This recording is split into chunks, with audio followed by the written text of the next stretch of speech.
আসসালামু আলাইকুম। ২০২৪ শিক্ষাবর্ষের ষষ্ঠ শ্রেণীর বার্ষিক পরীক্ষার ইংরেজি বিষয়ের নতুন মান বন্টনের আলোকে আজকে আমরা আলোচনা করব আনসার টু দ্য কোয়েশ্চেন নং 9, অর্থাৎ ৯ নং প্রশ্নে তোমাদের একটি স্টোরি লিখতে হবে। এই যে দেখো এখানে বলা হচ্ছে রাইট এ স্টোরি, একটা গল্প লিখো based on the following situation, নিম্নের বা নিম্ন পরিস্থিতিগুলোর উপর ভিত্তি করে। যে ডানে অর্থ দেখতে পাচ্ছ, এরপরে তোমাকে একটা ফ্যাক্ট ঘটনা দিবে। তো ঘটনাটা কি? মেইন ঘটনা হচ্ছে প্রধান চরিত্র হচ্ছে উৎপীড়িত হওয়া এবং শারীরিক, মানসিক এবং আবেগগতভাবে প্রভাবিত হওয়া। আর ক্যারেক্টার, হ্যাঁ চরিত্র কি? চরিত্র হচ্ছে প্রধান চরিত্র হচ্ছে তার বন্ধু নিশা এবং কিছু দর্শন। বুলি মানে দর্শন বোঝায়। আর সেটিংটা কি দেখো, আমি সেটিং এখানে অর্থাৎ স্থান থাকবে, স্কুল থাকবে, হ্যাঁ। আর সময় হচ্ছে এক মানে একাদিন, একটা একাদিনে একাদিনে তোমার স্কুল স্থানের মধ্যেই ধরো দর্শন হয়েছে বা এই যে এই বিষয় তোমাকে টোটাল যে যে বিষয়টা তোমাকে এখানে উল্লেখ করে দিয়েছি, এটার উপর নির্ভর করে তোমাকে এখন একটি গল্প লিখতে হবে। তো দেখো গল্পটা আমরা কিভাবে লিখতে পারি, তোমাদের মতো লিখতে পারো। এই যে যেমন bullying is never a joke, মানে দর্শন কখনোই তামাশা নয়। আসলে আমরা যদি অর্থ দেখি, যে দেখো শুভকে তার সহপাঠীরা ধমক দিচ্ছিল। ক্লাসে ৩টি ছেলে ছিল, হ্যাঁ, যারা সবসময় অন্যদের ধমক দিত। এই ৩টি ছেলে শুভকে একটি সহজ শিকার সহজ শিকার বলে মনে করছিল, যাকে তারা প্রতিদিন উত্ত্যক্ত করেছিল। এই যে এরপরে আসো আমরা যদি এটার অর্থ দেখি, ডানে অর্থ দেখো। আর বন্ধুরা যারা পর্ব দেখো তারা 1 2 3 4 5 এভাবে আমরা 8 পর্যন্ত দিয়ে এসেছি। যারা দেখেনি তারা অবশ্যই দেখে নেবে আমাদের ইউটিউব চ্যানেলে প্লেলিস্টে গিয়ে। এরপর দেখো the boy burst into Lafarge, অর্থাৎ ছেলেরা হাসিতে ফেটে পড়লো। হ্যাঁ, এরপরে হচ্ছে ছেলেদের মধ্যে একজন বলল দেখো কান্নাকাটি রক্ষা করার। এই যে এরপর বাকি অংশটুকু এখানে আছে দেখো, এই যে ডান দিকে দেখো অর্থ উঠবে। ৩ জনের মধ্যে একজন বিরক্ত হয়ে ওঠে, সে বলে প্লিজ আমার বাবাকে বলো না এটা ছিল তাদের ধারণা, ইত্যাদি। গল্পটি তোমরা লিখে নিবে, দেখে নিবে। এরপর আসা আবার সেম, এখানে আমি অর্থ একসাথে তুলে দিচ্ছি তোমাদেরকে। তো এখানেও সেম তোমাকে বলছে নিম্ন পরিস্থিতির উপর ভিত্তি করে তোমাকে গল্প লিখতে হবে। এখানে যে ফ্যাক্ট, ঘটনা হচ্ছে কিছু অল্প বয়স্ক ছেলে মজা করার চেষ্টা করে, কিন্তু এটি অন্যদের জন্য সমস্যা তৈরি করে।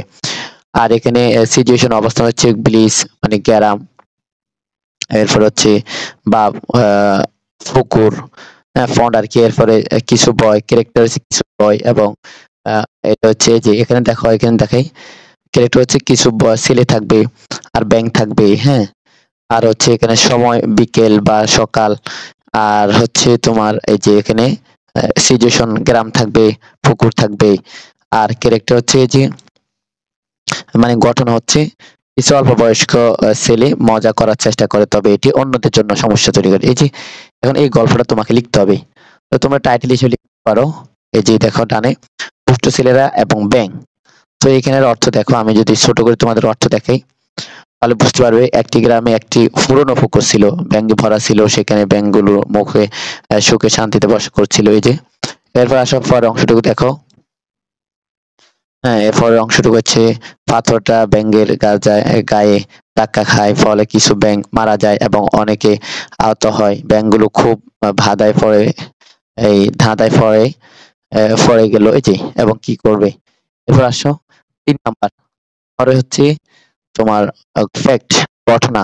ঘটনা হচ্ছে রাতে একা হাঁটার সময় মহিন কিছু দেখে ভয় পেয়ে যায়, তবে তা পরে সে আবিষ্কার করে যে সে ভুল ছিল। এবার আসে এখানে এই স্থান হচ্ছে গ্রামের রাস্তা, রোড। আর এটা হচ্ছে মধ্যরাত আর কি, মিড নাইট। আর ক্যারেক্টার দেখো, ক্যারেক্টার হচ্ছে মহিন এবং তার সহপাঠী ও প্রতিবেশী সিফাত। তো বন্ধুরা এখানে দেখো আমরা যদি গল্পটি লিখতে পারি, ডানে দেখো একটি নক্ষত্র ছিল রাত, মানে আহ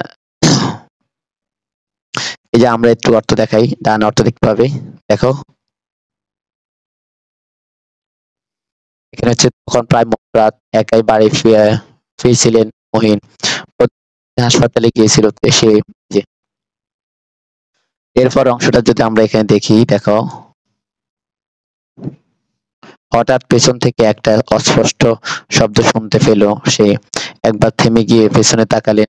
কিছু কিছু তিনি সে কিছুই দেখতে পেল না। এই যে এরপর আসো, এই যে এরপরে ডানে দেখা অর্থ ভয় পেলেও দেখাননি, মানে দেখেনি, আহ কিন্তু কোনো সুদুত্তর মেলেনি। যে সে যতই শোনার চেষ্টা করছিল ততই সে নীরবতা অনুভব করেছিল। এই যে তোমরা এবার করে লিখে নিবে গল্পগুলো। এরপর আসো, এখানে বাকি অংশ আরো আছে। এই তিনের বাকি অংশ। দোয়ানো থামিয়ে জোফের দিকে ফিরে তাকালো। সে জোফের আড়ালে একজন ব্যক্তি সিলুয়েট দেখতে পেল। ছায়াটা সরে গিয়ে জোফের আড়াল থেকে বেরিয়ে এলো। এই যে এরপর অংশটা দেখো। এভাবে করে তোমরা গল্পগুলো মানে স্টোরিগুলো লিখবে। এখানে যখন ক্যারেক্টার দিবে, এরপরে এখানে তোমাকে ফ্যাক্ট ঘটনা দিবে, স্থান দিবে, হ্যাঁ, এগুলো তোমার মতো তুমি লিখে নিতে পারো, গল্প সিস্টেম আর কি। এবার আসো, এখানে এটার ক্যারেক্টার ঘটনা কি দেখো।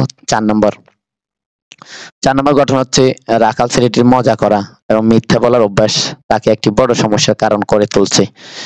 আর এটা স্থান হচ্ছে এই যে দেখো, নেয়ার এ ফরেস্ট, মানে একটা জঙ্গলের কাছে নিকটে। সময় হচ্ছে ফার্স্ট ফিউ ডেজ, অর্থাৎ গত কয়েকদিন। সময় গত কয়েকদিন থাকবে।